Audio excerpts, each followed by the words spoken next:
সেই মাটিতে রইল তাহার বিস্তৃত প্রণাম। বস, এখানে প্রচুর পরিমাণে পজিটিভ ভাইবস পাওয়া যায়।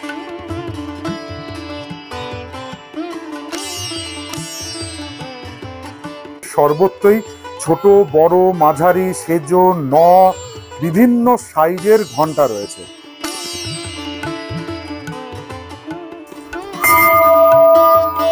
রবীন্দ্রনাথ ঠাকুর এখানে বসেই শুরু করেছিলেন তার কালজয়ী নোবেলজয়ী কাব্যগ্রন্থ গীতাঞ্জলির কবিতাগুলোর। বাঙালির আত্মার সঙ্গে জড়িয়ে রয়েছে এই আলমোড়া। আমাদের হুমায়ুন কথা সিরিজের এই পর্বে রয়েছে আলমোড়ার গল্প।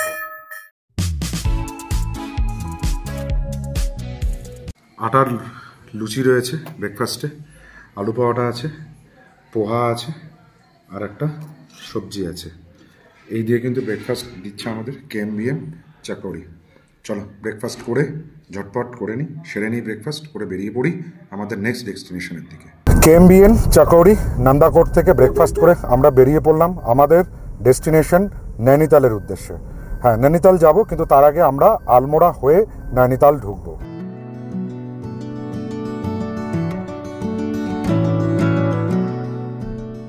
ঘড়ির কাঁটায় বাজে 10:09। শুরু করলাম আলমোড়ার উদ্দেশ্যে। এখান থেকে মানে চাকৌরি থেকে আলমোড়ার দূরত্ব দেখাচ্ছে 108 কিলোমিটার।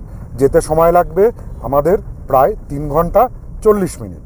আলমোড়া যাওয়ার জন্য কিন্তু চাকৌরি থেকে দুটো রাস্তা আছে। একটা রাস্তা হচ্ছে কেএমবিএন চাকৌরি থেকে বেরিয়ে ডান দিকে বাগেশ্বর হয়ে একটা রোড যাচ্ছে, আর একটা রোড যাচ্ছে ওই মুন্সিয়ারি থেকে যে রাস্তা দিয়ে আমরা এসেছিলাম সেই রাস্তা থেকে ভেরিনাগ হয়ে সেরাঘাট হয়ে চলে যেতে হবে হচ্ছে আলমোড়া। আমরা ধরছি ভেরিনাগ সেরাঘাটের রুটটা, কারণ ওই রুট দিয়ে আলমোড়া যেতে দূরত্ব দেখাচ্ছে 108 কিলোমিটার। আর যদি আমরা এখান থেকে বাগেশ্বর হয়ে যাই তাহলে সেক্ষেত্রে আলমোড়ার দূরত্ব দেখাচ্ছে 116 কিলোমিটার। ডিস্টেন্স ম্যাটার বস, সেই জন্য যে রুটে ডিস্টেন্স কম আছে, সময় কম লাগছে, সেই রুটটাই আমরা ধরলাম।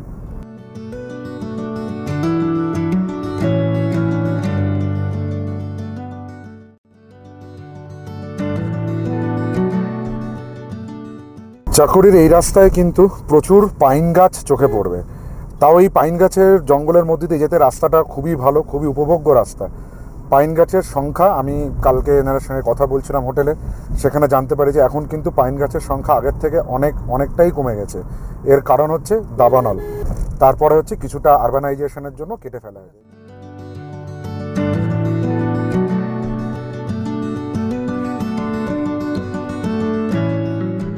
এই মুহূর্তে আমরা যে জায়গাটা দিয়ে পাস করছি এটা কিন্তু হচ্ছে ভেরিনাগ।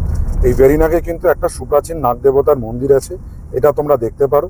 এছাড়া পাতাল ভুবনেশ্বরের টেম্পলটাও তোমরা দেখে নিতে পারো। এই দুটো ট্যুর কিন্তু চাকুরিতে স্টে করে করতে পারো, নচেত ভেরিনাগে এবং পাতাল ভুবনেশ্বরে ওখানেও কিন্তু প্রচুর থাকার অপশান আছে। কেএমবিএন এর হোটেল আছে, সেখানে থেকেও তোমরা এটাকে মানে এই ভেরিনাগ বা পাতাল ভুবনেশ্বরগুলোকে কমপ্লিট করতে পারো।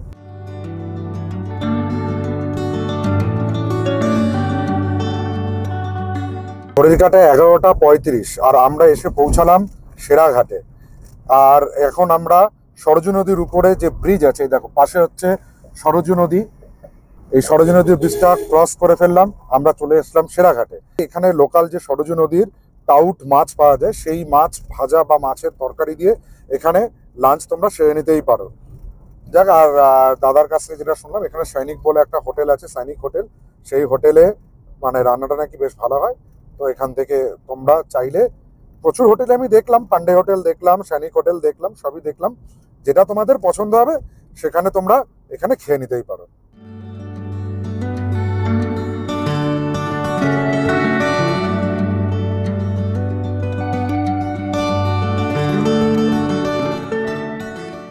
ঘড়ির কাঁটায় 1:30 আর আমরা এসে পৌঁছালাম আলমোড়াতে।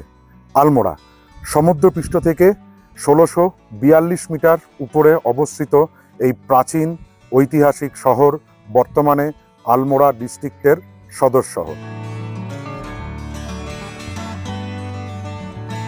ইতিহাসের পাতা যদি উল্টানো যায় তাহলে জানা যায় যে আলমোড়া প্রথমে এখানে রাজত্ব করত কাত্তুরি বংশ বা কাত্তায়নী বংশের রাজারা।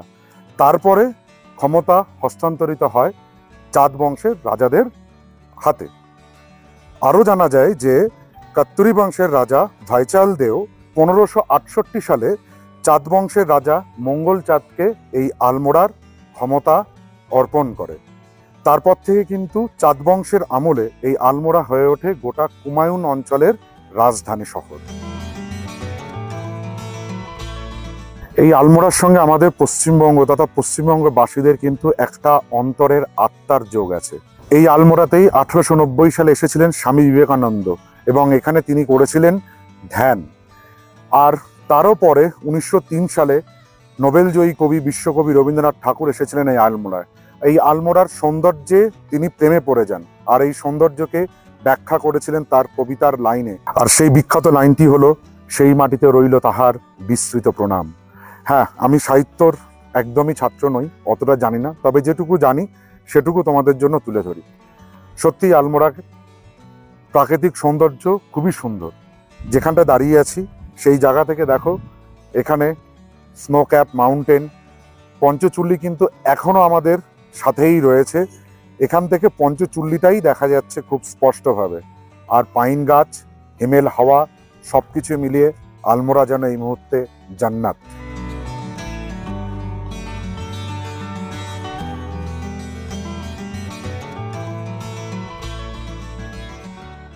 এই মুহূর্তে আমরা চলে এসেছি চিতাই গোলুদেবতার মন্দিরে গোলুদেবতাকে দর্শন করার জন্য।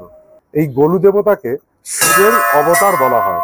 এখানে একটা অদ্ভুত ঘটনা দেখো, যেখানে হচ্ছে মন্দিরে ঢুকতে গেলে গেট থেকে শুরু করে দুই পাশে উপরে নিচে সর্বত্রই ছোট বড় মাঝারি সেজো বিভিন্ন সাইজের ঘন্টা রয়েছে।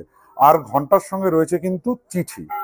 এটার কারণ হচ্ছে এখানকার স্থানীয় যারা আছেন তারা তাদের সমস্যায় পড়লে সেই সমস্যার কথা এই চিঠিতে লিখে ঘন্টার সঙ্গে গোলুদেবতাকে জানান এবং গোলুদেবতা তাদের সেই সমস্যার সমাধান করে। কেবলমাত্র কিন্তু সমস্যাই নয়, বাড়িতে কোনো শুভ অনুষ্ঠান, ধরুন কারোর বাড়িতে বিয়ে আছে, বাচ্চার অন্নপ্রাশন রয়েছে, তারপরে ধরুন গৃহপ্রবেশ রয়েছে, এই সমস্ত কিছু আনন্দ উৎসবেও কিন্তু গোলুদেবতাকে তারা যখন আপ্যায়ন করে তখন এই রীতিটাই মেনটেন করে। সেই রীতিটা হচ্ছে এই ঘন্টার সঙ্গে দেখুন চিঠি লিখে বা আমন্ত্রণ পত্র দিয়ে আমন্ত্রণ করা হয় সেই গোলুদেবতাকে।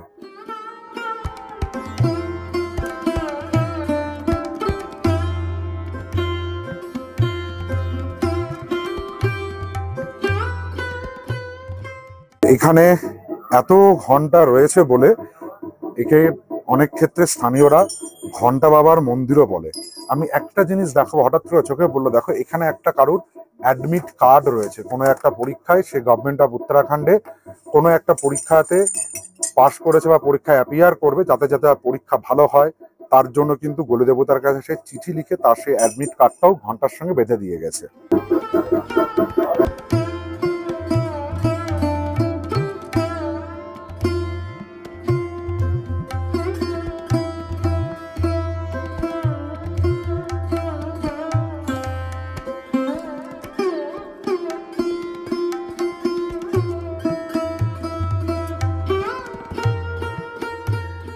গোলুদেবতার মন্দির দর্শন করার পর আমরা এখন চলে এসেছি আলমোড়ার কাঁসার দেবী মন্দির দর্শন করতে। কাঁসার দেবী মন্দির যে পাহাড়ের উপর অবস্থিত, সেই পাহাড়টার নাম হচ্ছে কিন্তু কাশ্যপ হিল।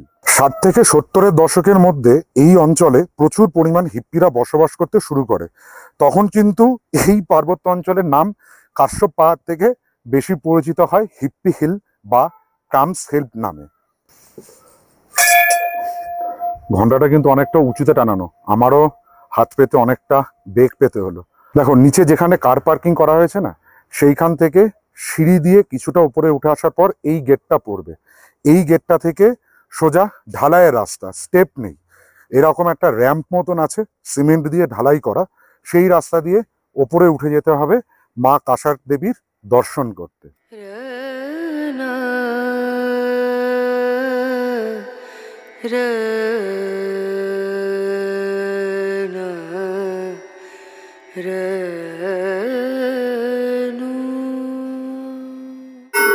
দেখো মন্দিরে আসার দুরকম উপায় আছে। আমরা যেটা দিয়ে আসলাম সেটা হচ্ছে কিন্তু র্যাম্প বেস, উপরে হেঁটে আসতে কম কষ্ট হবে।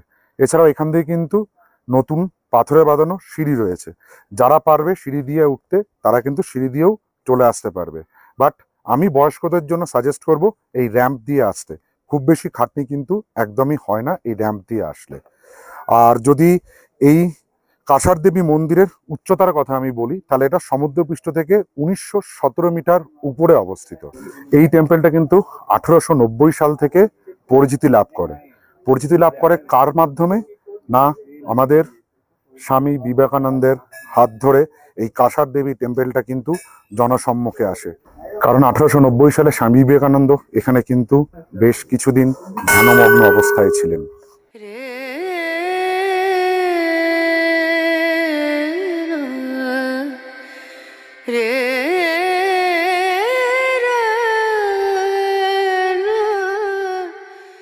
মা কাঁসার দেবী মূলত দুর্গা মাতার মন্দির, তবে এখানে কিন্তু দশভুজা নন, তিনি অষ্টভুজা। প্রতি বছর কার্তিক পূর্ণিমার দিন এই মন্দিরে কিন্তু বিশাল এক মেলার আয়োজন হয়। তখন কিন্তু এই অঞ্চলের সমস্ত লোকেরা সেই মেলাতে মেতে ওঠেন। আর মান্যতা আছে সেই কার্তিক পূর্ণিমার রাতে মা কাঁসার নাকি এই নিচে কাঁসার গ্রামে নুপুর পায়ে দিয়ে ঘুরে বেড়ান।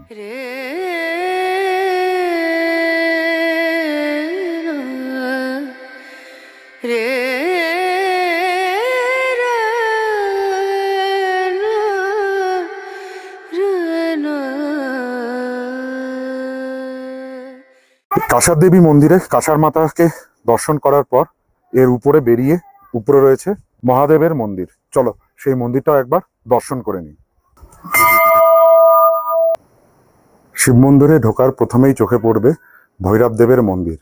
ভৈরব দেব শিব মন্দির বা শিবলোকের দরজার পাহারাদার, সেই জন্য প্রতিটি শিব মন্দিরের আগে কিন্তু ভৈরব দেবের মন্দির থাকেই। ভৈরব মন্দিরের পাশেই রয়েছে নন্দী মহারাজ আর বাবা ভোলেনাথের মন্দির। আর এই মন্দির প্রাঙ্গণেই কিন্তু মেডিটেশনের জন্য একদম উপযুক্ত জায়গা। এই শিব মন্দিরের প্রাঙ্গণেই রয়েছে অখণ্ড ধুনি।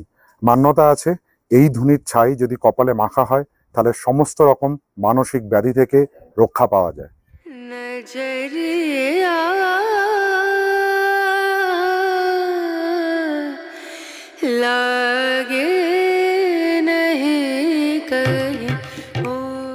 শিব ঠাকুরের দর্শন করার পর এবার আমরা চলে যাব শিবজ্ঞানে জীবসেবা, যিনি শিখিয়েছিলেন সেই স্বামী বিবেকানন্দের ধ্যানের জায়গা বা মেডিটেশন গুহায়।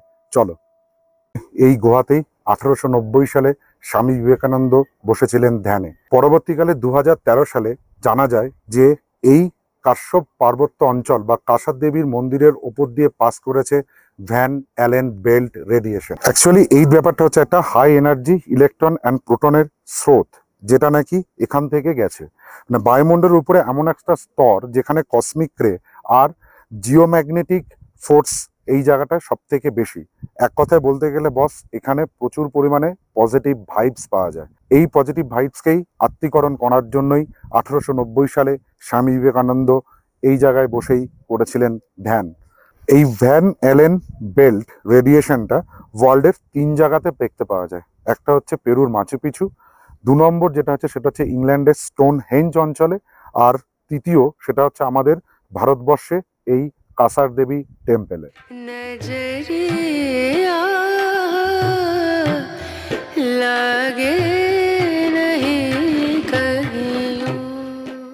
একটা অদ্ভুত ফিলিংস না? আমি যেখানটায় বসে আছি এই সেই গুহা, সেই গুহাতেই 1890 সালে শিবজ্ঞানে জীবসেবার যিনি আমাদের শিখিয়েছিলেন সেই স্বামী বিবেকানন্দ ধ্যান করেছিলেন আর আত্মীকরণ করেছিলেন এখানকার পজিটিভ এনার্জিকে। সত্যি এখানে একটা অদ্ভুত অনুভূতি, অদ্ভুত শান্তি।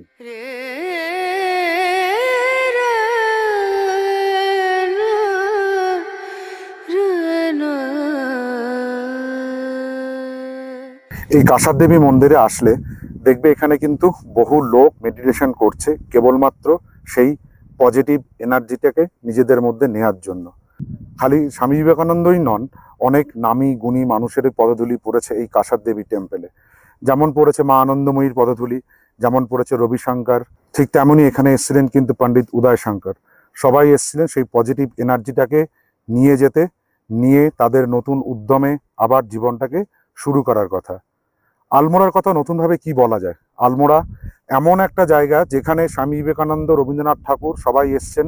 বাঙালির আত্মার সঙ্গে জড়িয়ে রয়েছে এই আলমোড়া। नजरिया लागे नहीं कहीं और।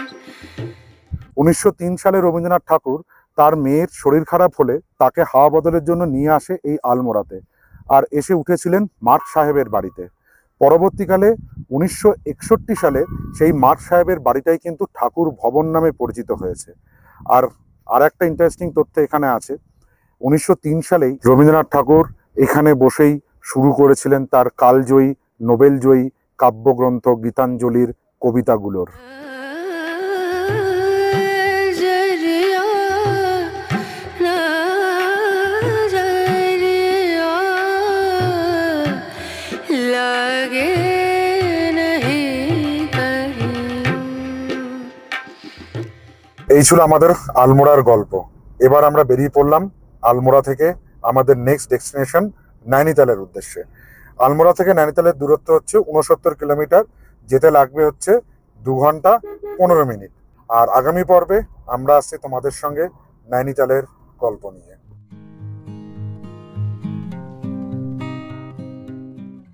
আমি অর্পণ, আর তোমরা দেখছো ট্রাভেলার্স ডায়েরি। আমি আর বরুণ ভ্রমণ পিপাসু বাঙালির প্রতিনিধি হয়ে ভারতবর্ষের এ প্রান্ত থেকে ও প্রান্ত ঘুরে বেড়াচ্ছি তোমাদের জন্য, নিজেদের জন্য নতুন নতুন স্থানের ভিডিও নিয়ে। আর আমাদের এই সমস্ত ভিডিও রয়েছে এই চ্যানেলে, মানে ট্রাভেলার্স ডায়েরিতে। আমাদের ভিডিওগুলো দেখতে চাইলে আমাদের চ্যানেল ট্রাভেলার্স ডায়েরিকে সাবস্ক্রাইব করো, পাশে থাকা বেল আইকনটিকে প্রেস করো, সবার আগে নোটিফিকেশন পাওয়ার জন্য লাইক করো, শেয়ার করো, কমেন্ট করো।